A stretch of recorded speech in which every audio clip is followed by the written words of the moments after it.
우리 당회원들께서 귀한 특승으로 하나님께 영광 돌렸습니다. 오늘 귀한 예배 잘 나오셨습니다. 날씨가 많이 추운 한 주간을 지내는데 우리 성도들 다 평안하신지 모르겠습니다. 우리 온라인으로 예배하시는 모든 분들 가정에서 또 작자 처소에서 우리 옆 사람들과 함께 인사하겠습니다. 오늘 잘 오셨습니다. 큰 은혜 받읍시다. 오늘 봉독해드린 말씀을 통해 에베소서 37번째 설교입니다. 성도는 덕을 세우는 말을 합니다라는 제목으로 말씀의 은혜 나누겠습니다. 우리 영상에서 보신 것처럼 지난주까지 다니엘 세례기도에 열심히 참여했고 열심히 기도 제목을 적었고 기도했고 성도들끼리 열심히 기도하는 가운데 소통, 댓글을 통해서도 소통하고 은혜를 같이 나눴고 그리고 하나님의 말씀을 통해 이 시대를 향하신 하나님의 뜻이 무엇인가를 생각해 보았습니다. 매 예배 순간마다 접속자 수 우리 관리자들은 아는데 1000번이 넘는 접속자들이 들어와서 예배 은혜를 받았고 함께 성도들이 정말 이 위기 속에서 믿음으로 극복하고 저는 열기를 느낄 수 있었던 그런 시간들이었습니다. 그리고 또 한 가지 고무적인 일은 우리가 함께 모이지 못했지만 우리가 속해 있는 모든 자리를 예배의 자리, 기도의 자리, 하나님의 임재의 자리로 경험할 수 있는 시간이었다, 그런 생각을 합니다. 우리 에스더를 통해서 살펴본 것처럼 예루살렘을 향하여 믿음을 회복하고 또 자신의 땅을 회복하고자 하는 그런 사람들뿐만 아니라 어떻게 보면 남겨진 페르시아의 사람들까지도 하나님은 관심을 가지시고 그들을 보호하시고 사랑하시고 결국 복의 사람으로 만드신다는 사실을 기억하면서 우리가 연약하고 부족하지만 하나님이 결국 자기 백성을 붙잡으시고 보호하시고 결국 축복하실 것이다, 확신을 갖게 됩니다. 우리 2021년도가 이런 하나님의 은혜를 동일하게 경험하는 복된 한 해가 되기를 주의 이름으로 축복합니다. 오늘 다시 에베소서로 돌아왔는데요, 성도의 영광스러움을 에스더를 통해 살펴보았다면 오늘 본문은 계속해서 이 성도의 영광스러움이 무엇인가, 그리고 성도는 어떤 존재인가를 다루게 되어집니다. 코로나 시대에 변화된 예배 중의 모습 중에 하나가 비대면 예배죠. 2000년 역사 이래 이런 일은 없었습니다. 지금의 이 사태가 예배의 본질을 다시 한번 생각하게 하는 시간이 되는 거죠. 어느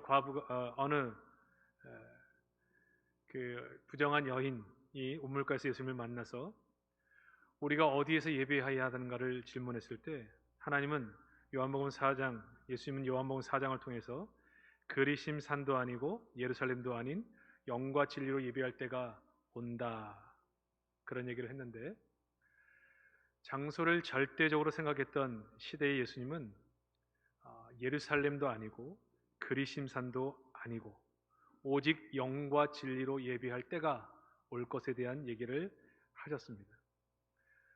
우리가 이 땅에서 대면 예배를 아닌 비대면 예배를 드린 적이 없기 때문에 생소하지만 우리 하나님께서 받고 싶은 예배는 우리가 속해 있어서 할 수 없는 상황 속에서 비대면 예배를 드린다고 하더라도 정말 온 마음을 다해 진리 안에서 성령으로 드리는 예배를 통해 하나님께 영광 돌기를 원하신다, 기억하시기를 바랍니다. 결국 하나님은 우리를 받기를 원하시고 우리가 거룩한 성전이 되기를 원하신다. 그런 마음으로 오늘 예배할 때 정말 집중해서 대면 예배를 드리는 마음으로 그렇게 이 예배를 참여하는 은혜가 있기를 바랍니다. 하나님이 원하시는 것은 그러므로 우리가 거룩한 성도가 되는 것이고 우리가 이전에 다룬 것처럼 작은 예수로 그렇게 닮아가는 것이 중요합니다. 오늘 에베소 4장은 그리스도로 새 옷을 입은 성도, 다른 말로 표현하면 작은 예수가 되는 모습, 그 모델이 무엇인가를 계속 설명해 주고 있습니다. 구습, 하나님 없는 사람처럼 사는 삶을 벗어버리고 욕심으로 사는 삶을 벗어버리고 하나님 있는 사람처럼 새 옷을 입은 사람이 누구냐? 그게 예수 닮은 사람이고 작은 예수의 삶이고 그게 어떤 모델 모습을 가지고 있느냐? 25절부터 쭉 설명해 주고 있는 것입니다. 우리는 이미 몇 가지를 다뤘죠? 작은 예수, 예수 닮아가는 우리의 표대, 우리가 바라보는 신앙의 방향 속에 그 모습, 닮아가야 될 모습은 거짓을 버리는 것이다, 참된 것을 말하는 것이다, 없는 말 만들어내고 이 말했다 저 말했다 하는 것이 아니라 참된 것을 말하는 것, 이게 예수님 닮은 사람들의 모습이다. 분을 낼 수 있다는 거죠. 의를 위하여 분을 낼 수 있다. 그러나 이 분 때문에 죄를 지어서는 안 된다. 그리고 해가 지도록 봄을 품지 말고 이 화를 내는 것 때문에, 욱하는 것 때문에 마귀가 틈을 타게 하는 일이 있어서는 안 된다. 그러니까 이 분노를 잘 제어할 줄 알아야 된다는 거죠. 이게 예수님 닮은 사람들의 모습이라는 것입니다. 또 하나는 도둑질하지 않는다.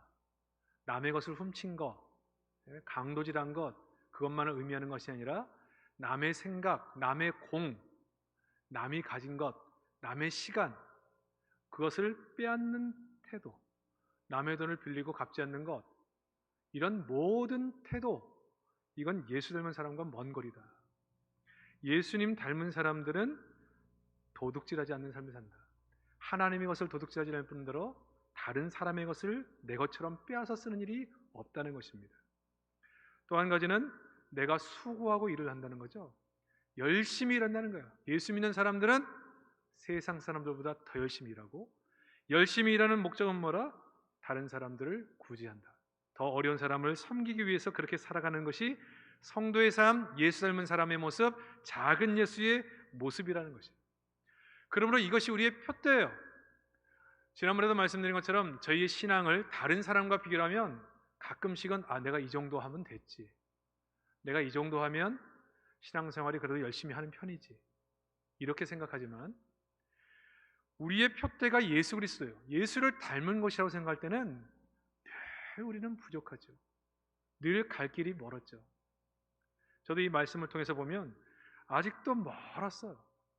그래서 예수를 닮아가기 위한 마음의 자세가 바뀌는 것이고 겸손하게 되는 것입니다. 오늘 본문은 성도의 말에 대하여 다루고 있습니다.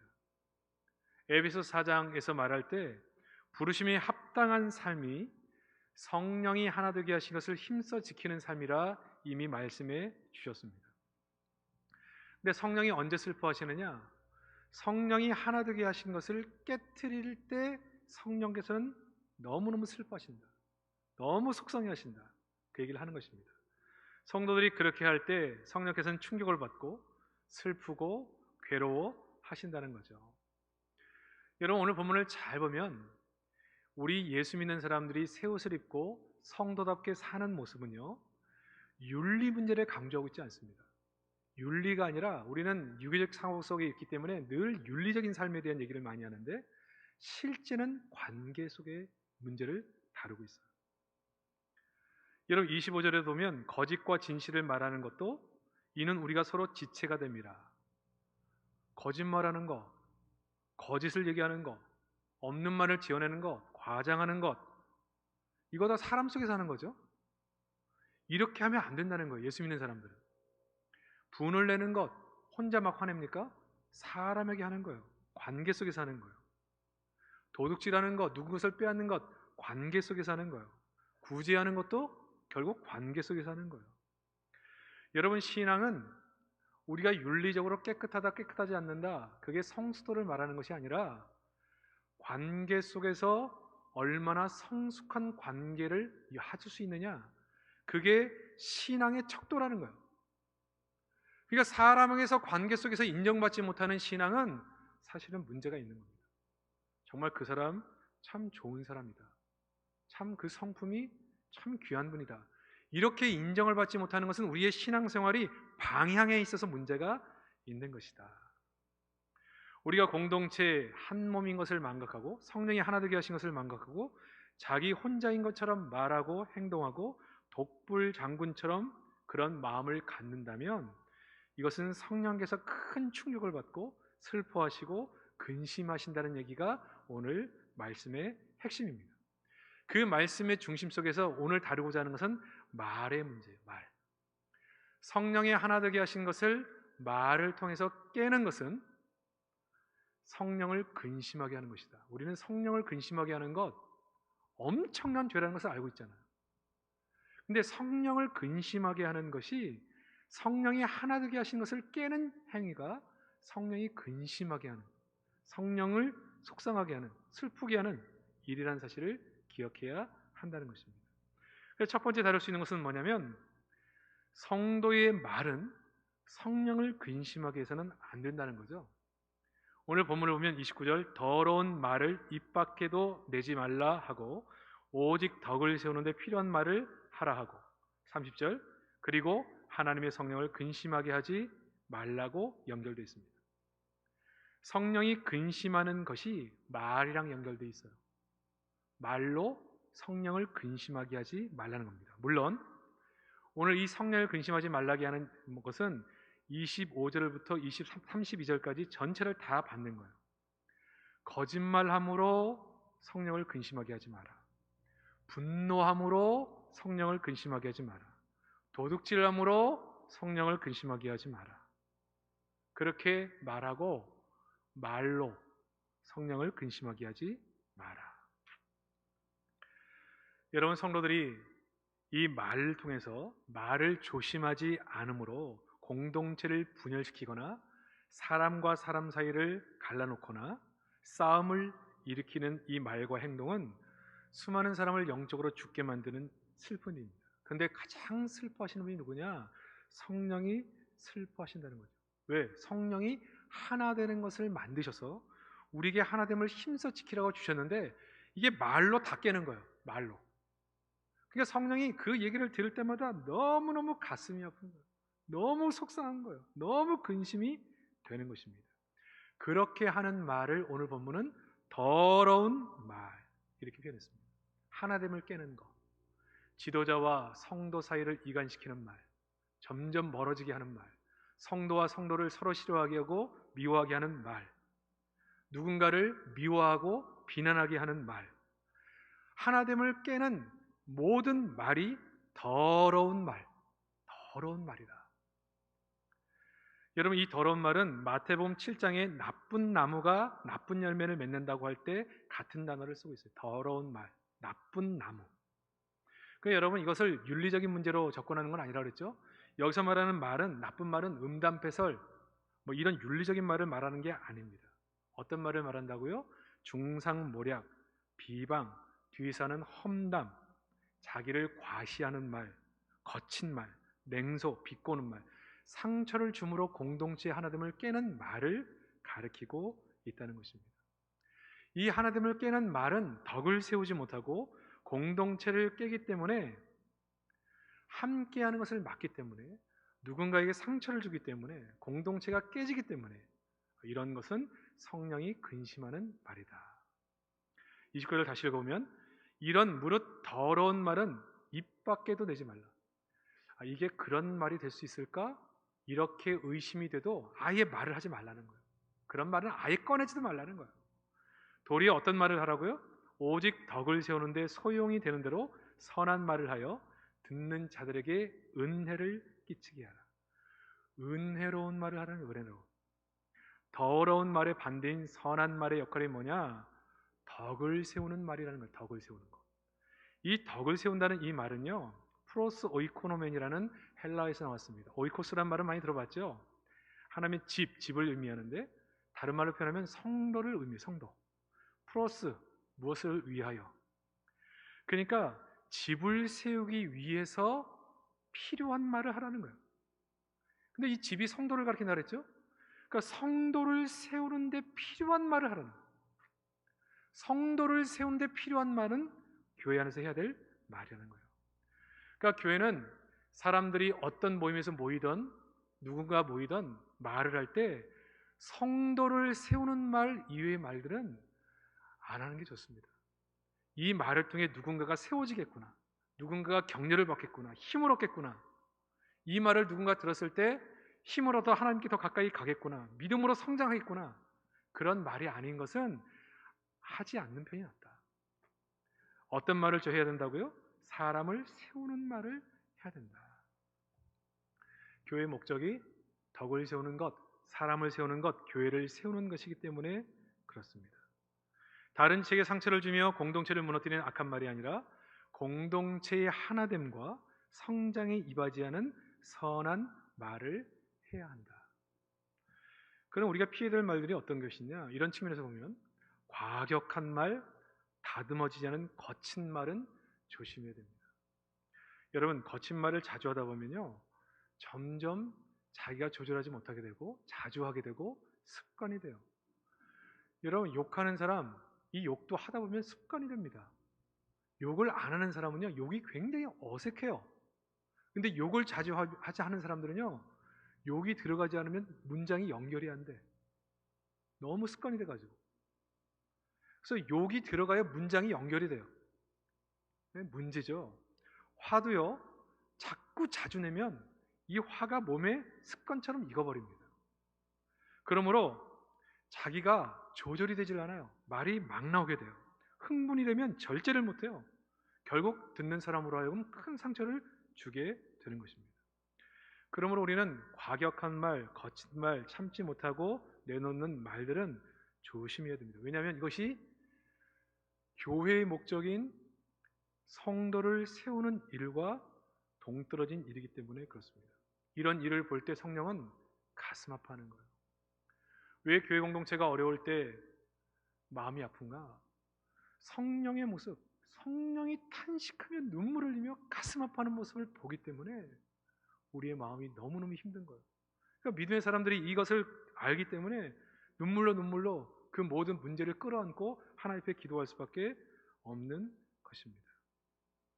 사랑하는 성도 여러분, 예수 닮은 성도가 우리의 삶의 목적이라면 우리의 언어 생활도 예수를 닮아가야 되는데, 그 예수를 닮은 언어 생활은 사람을 세우기 위해서 덕을 세우는 말을 하는 것입니다.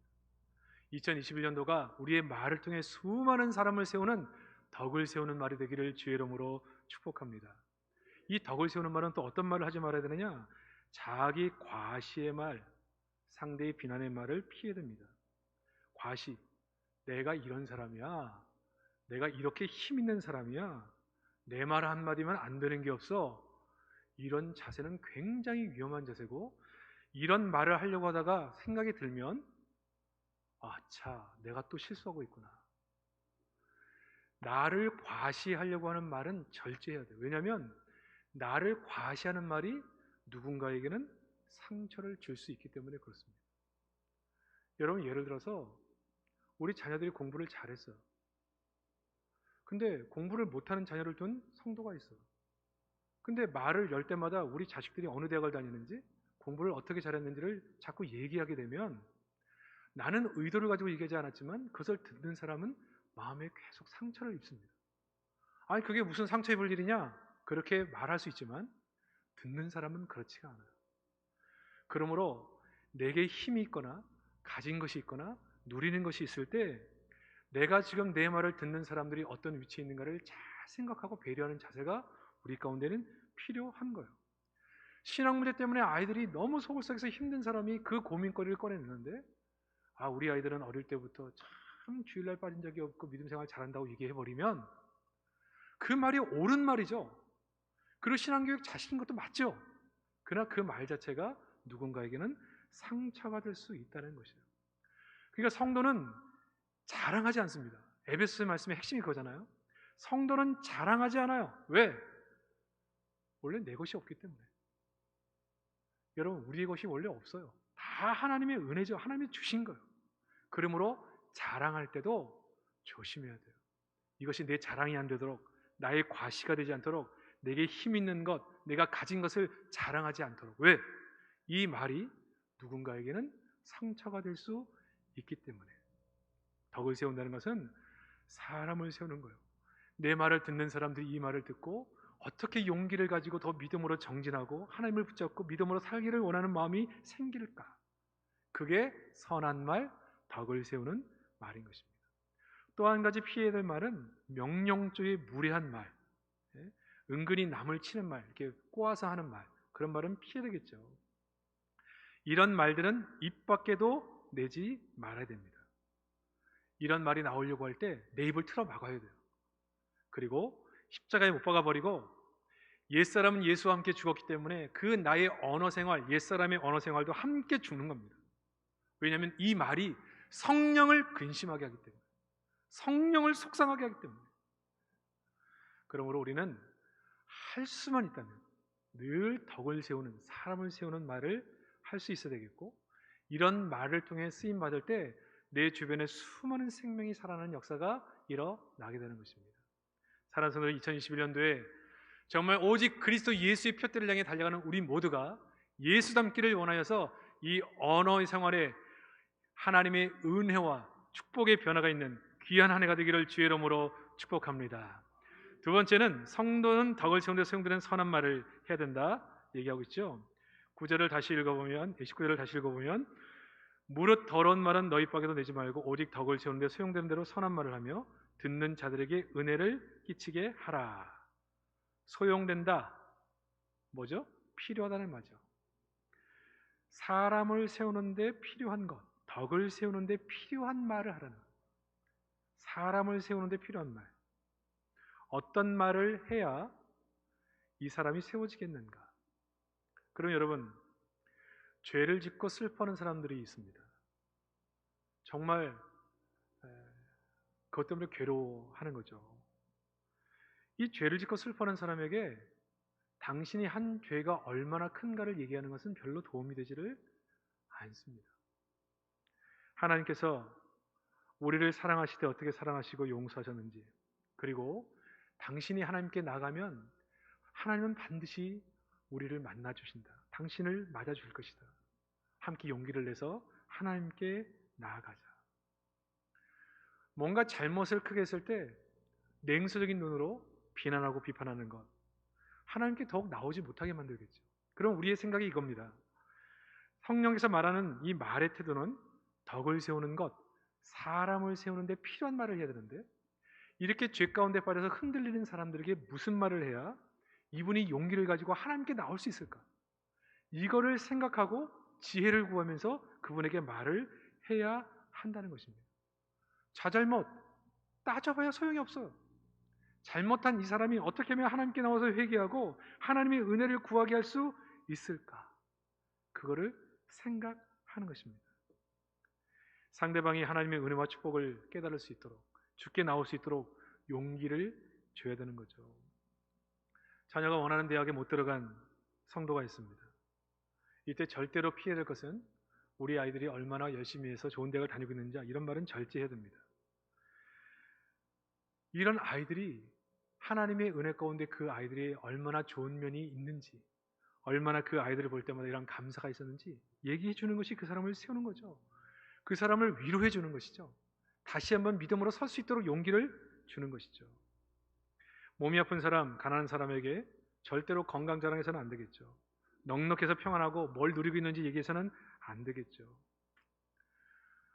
마치 빚을 진 자와 같은 심정으로 그들 앞에서 그들이 그 어려움 속에 용기를 내서 다시 한번 일어날 수 있도록 도움을 주는 것입니다.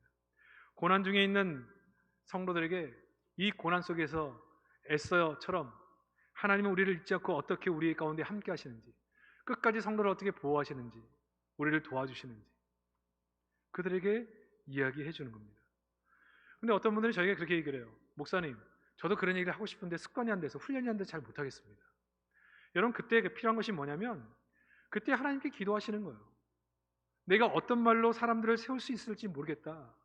성령이 가장 기뻐하시는 것은 하나됨이거든요.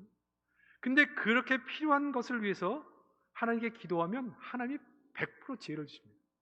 먼저 그의 나라와 의를 위하여, 사람을 세우기 위하여 하나님, 내가 어떻게 말해야 될까요? 그렇게 기도하면 그 기도 자체를 하나님이 너무너무 기뻐하시죠. 저도 그런 기도 많이 해봅니다. 하나님, 어떻게 하면 공동체의 하나됨을 깨지 않고 사람을 세울 수 있겠습니까? 그때 그런 기도 제목에 대한 응답이 제가 원하는 답으로 오지 않죠. 결국 내가 죽으라는 쪽으로 와요. 십자가를 지라는 쪽으로 와요. 너가 너를 포기하라는 쪽으로 와요. 그게 안 해본 사람은 잘 모릅니다. 그게 얼마나 힘든 작업인지. 그러나 하나님은 반드시 그 기도의 응답을 주십니다. 그리고 그 응답에 순종하게 될 때 새로운 시대가 와요. 내가 한순간 자존심을 꺾었지만 공동체의 하나됨이라는 놀라운 축복을 우리 가운데 선물로 허락해 주시고, 시간이 지나면서 관계가 더 좋아져요. 이것은 여러분 정말 성령께서 하시는 일이라 생각합니다. 근데 어떤 분들이 저에게 또 이렇게 물어보죠. 목사님, 그러면 잘못된 걸 봐도, 문제가 있는 걸 봐도 말하면 안 되는 겁니까? 아니요, 잘못된 건 말해야죠. 옳고 그름 자체가 흔들서는 안 돼요. 잘못된 건 잘못됐다고 말할 수 있어야 되죠. 그게 의분이죠. 우리 예수 믿는 예수 닮은 사람들은 의에 대한 분노가 있어야 돼요. 그렇게 되지 않은 것, 믿음으로 살지 못하는 것, 하나님의 뜻에 순종하지 못하는 것에 대한 분노가 있어야 됩니다. 그러나 우리가 누군가의 잘못된 것을 사로잡을 때, 정말 누군가의 권면을 할 때 정말 필요한 자세가 뭐냐면, 한 시간쯤, 아니요, 한 주, 아니 한 달, 이 문제를 위해 기도하셔야 돼요. 하나님, 내가 누군가에게 이 문제를 거론하려고 합니다. 내가 이 말을 하면 그분이 반드시 속이 상하고 화가 날 텐데, 이것이, 이 지적이, 내가 그분에게 하는 이 말이 내 교만이 아니고, 내 아집이 아니고, 내 편견이 아니고, 내 잘못된 판단에서 나온 것이 있다면 하나님 알려주세요. 그리고 정말 사랑의 마음으로 그분에게 이 말을 할 수 있도록 도와주세요. 이렇게 충분히 기도해서 내가 그분에게 이 말을 하려고 마음을 먹을 때, 내 마음속에 가슴에서 흘러나오는 눈물이 흘러질 때, 그게 준비가 된 사인이거든요. 그때 그 말을 하는 겁니다. 여러분, 이렇게 말을 하잖아요. 정말로 성령이 하나 되게 하시는 능력을 체험하게 되는 거예요. 여러분, 우리가 이런 관점과 교회와 하나님이 우리를 향하신 귀한 뜻들을 잘 이해하면 우리의 모든 행동 수칙에 대한 원칙을 갖게 되는 것이에요. 아, 성도는 말을 이렇게 해야 되는 거구나. 성도는 삶의 자세를 갈 때 이렇게 되는구나. 성도는 이런 마음가짐으로 경제생활을 해야 되는구나. 직장생활을 해야 되는구나. 모든 영역이 그 안에 다 포함되어 있는 것입니다. 제일 좋은 것은 저희 교회가 함께하는 것처럼 문제가 보일 때 누군가를 위해서 기도하는 거예요. 말하지 않고 해결하는 것이 제일 좋아요. 성령께서 그 마음을 움직이셔서 문제를 해결하는 방법이 최고 좋아요. 왜? 아무도 상처받지 않기 때문에. 그래서 저는 제가 목회를 하는 30년 동안 많은 교회에서 이것을 경험했기 때문에 이렇게 목회적으로 가르치는 것입니다. 말을 해서 문제를 풀었을 때보다 성령께 맡기고 문제를 풀었을 때가 훨씬 더 아름답게 문제가 풀려가더라고요. 이 하나됨을 지키기 위해서 기도하고, 하나됨을 지키기 위해 십자가를 지고, 하나됨을 지키기 위해 절제하고, 하나됨을 지키기 위해 하나님께 지혜를 구해서 선한 말을 하고 사람을 세우는 말을 하려고 하는 사람들을 통해 이 공동체의 하나됨이 지켜지는 거죠.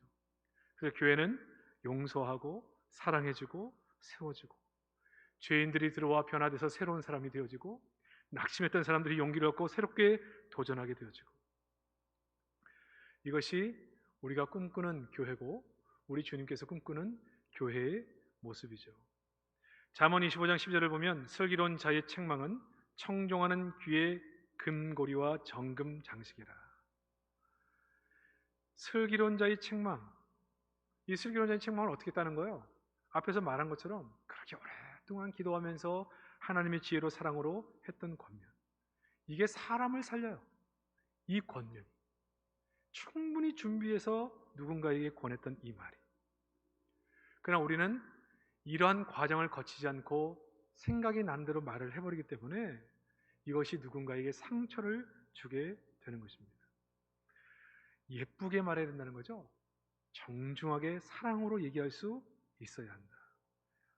잠언 25장 13절에 보면 충성된 사자는 그를 보낸 이에게 마치 추수하는 날의 얼음 냉수 같아서 능히 그 주인의 마음을 시원케 하느니라. 이렇게 예쁘게 말하는 성도를 볼 때마다 우리 주님이 기뻐하신다. 야, 어떻게 저렇게 예쁘게 저렇게 사람을 세우도록 저렇게 말하는지, 그 마음을 시원케 합니다. 잠언 10장 10절 11절에 보면 눈짓하는 자는 근심을 끼치고 입에 미르는 자는 멸망하느니라. 의인의 입은 생명의 샘이라도 악인의 입은 독을 머금 얻느니라.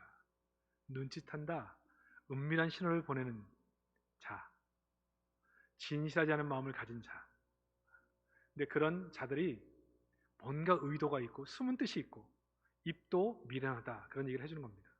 결국 멸망길로 가는 거죠. 의인의 입은 생명의 길입니다. 샘이라는 것은 끝없이 솟아나는 것인데 생명이 끝없이 솟아나요.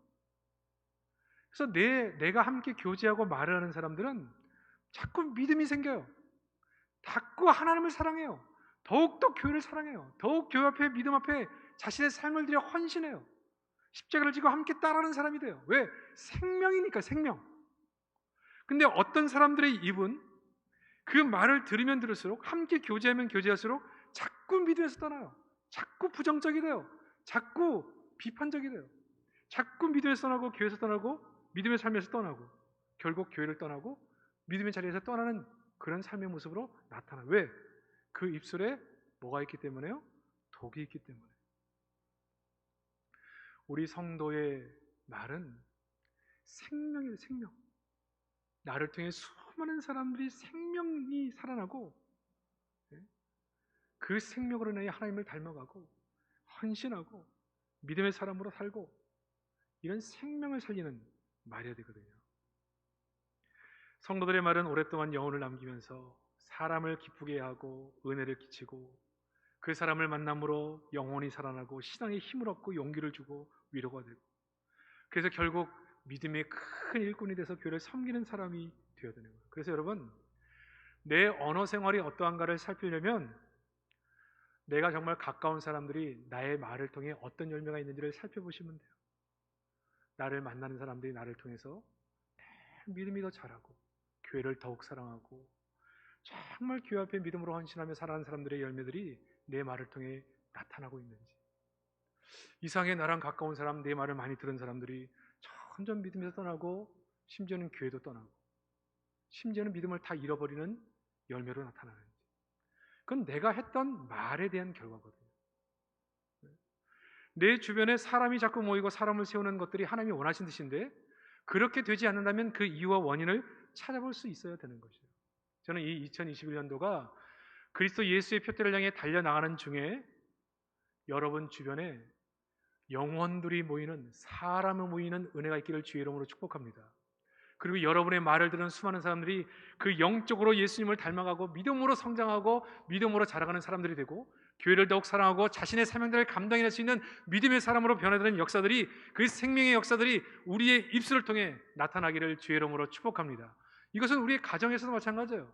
우리가 만나는 모든 관계 속에서 마찬가지예요. 우리의 신앙은 관계 속에서 증명돼야 돼요. 독불장군처럼 혼자 떨어져서 신앙생활하면서 나는 예수 잘 믿는 사람이다, 그거 소용없습니다. 왜? 우리의 신앙의 목적이 예수 그리스도인데 예수 그리스도의 신앙을, 예수님을 닮은 모습을 얘기할 때 다 관계 속에서 얘기하거든요. 관계 속에서 증명되지 않은 신앙은 헛거예요.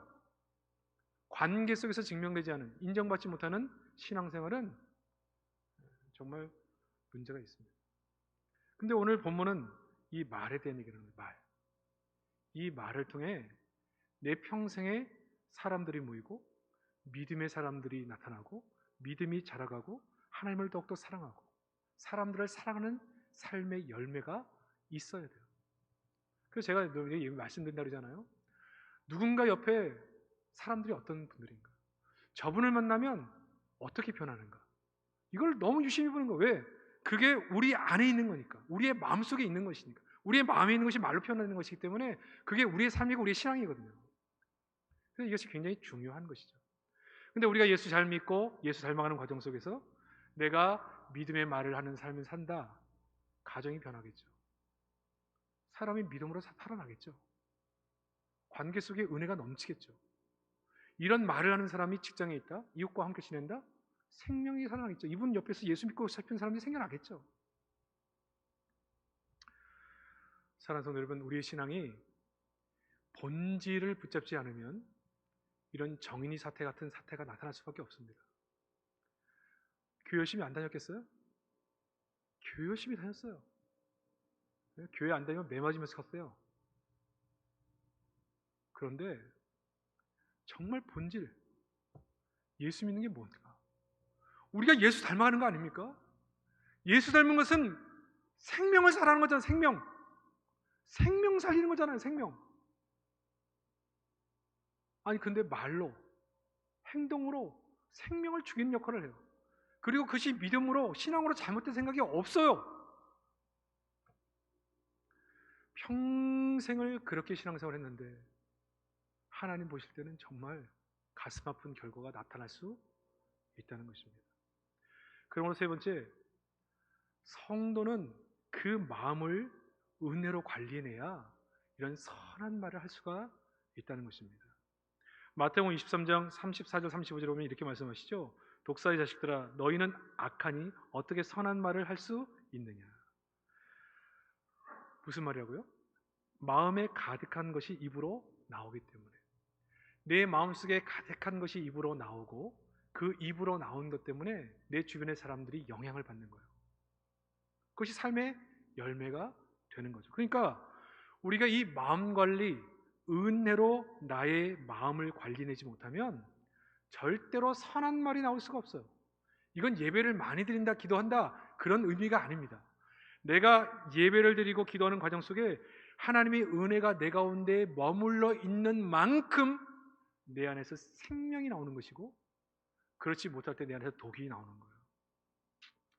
마리안 앤더슨이라는 미국의 흑인 여가수가 23개국에서 명예 박사학위를 받았고 아이젠하워 대통령과 케네디 대통령의 취임식에서 국가를 독창했고 유엔 대표도 했고 유엔을 대표로 해서 유엔 대표도 했었고 60년에 최고 훈장도 받았던 분인데 그가 마지막 은퇴할 때 이런 인터뷰했거든요.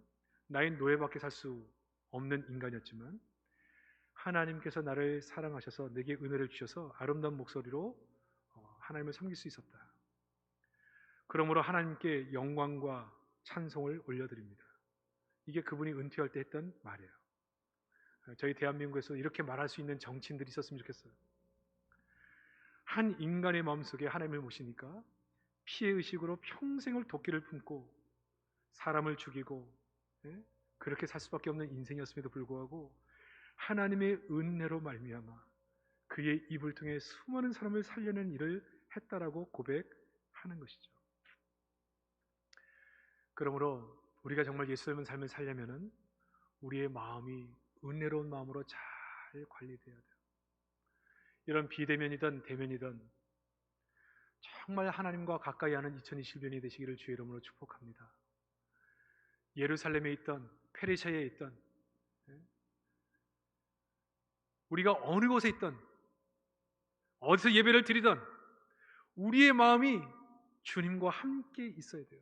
늘 은혜로 촉촉하게 적셔져 있어야 돼요. 그래야 그 마음에서 선한 말, 덕을 세우는 말이 나오는 것입니다. 이 말이 우리의 인생을 만드는 것이죠. 이 말한 대로 내 인생이 될 뿐 아니라 이 말로 수많은 사람들의 인생을 그렇게 만들어 가는 거예요. 생명력 있는 인생으로 만들어 가는 거예요. 저는 우리 교회가 이 어려운 때를 지나면서도 정말 하나님 예수 그리스도의 표대를 잃어보지 않고 흔들리지 않는 모습으로 달려가는 한 해가 되기를 원합니다. 모여서 예배를 드리는 날이 곧 오겠지만 모여서 예배할 때뿐만 아니라 삼삼오오 터져 소그룹으로 모일 때도 늘 사람을 세우고 사람을 격려하고 사람을 축복하고 그래서 공동체 하나됨을 힘써 지키는 말, 힘들고 어렵고 지치고 상한 영혼들이 함께 모여서 얘기를 들으면 그 영혼이 살아나고 다시 힘을 얻고 믿음으로 살고 싶어지고 그래서 내 삶을 통해 수많은 사람들이 영적으로 살아나서 믿음으로 더욱더 주를 바라보고 은혜로 살고 교회를 더욱 사랑하고 그렇게 살아가는 모습을 통해 고난이 우리 가운데 있음에도 불구하고 하나님이 예수 그리스도의 표대를 향하여 우리 모두를 자라게 하셔서 하나님의 은혜를 경험하는 우리의 삶이 되었다라고 그렇게 고백하고 감사하고 간증하는 우리 복된 성도들이 다 되시기를 주의 이름으로 축복합니다.